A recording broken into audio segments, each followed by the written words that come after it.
ერთი რამე უდავოა, რომ თუ ჩვენ გვაწუხებს უქრისტეობა.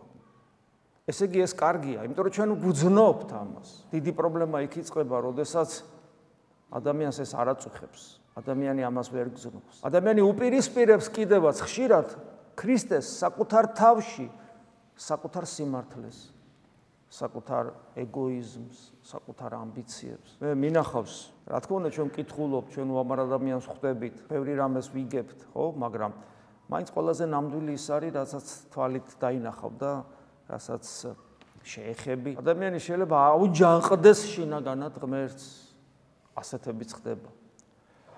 და მას სხვადასხვა გამოვლინებები აქვს.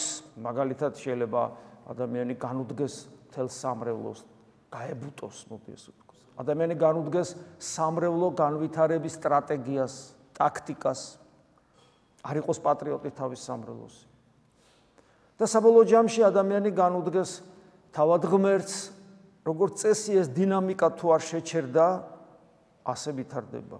და ადამიანს საერთოდ ღვთის გაგონება აღარ უნდა. რა თქმა უნდა, ესეთი ადამიანი დაღუპვის გზაზე დგება. მიზეზი რა არის ამისი? მიზეზი ის, რომ რაღაც მოხდა ადამიანის ცხოვრებაში ისეთი და უქრისტეობა ვეღარ იგრძნო. უქრისტეობის გამო დისკომფორტი ვეღარ განიცადა. ჯოჯოხეთი ვერ დაინახა.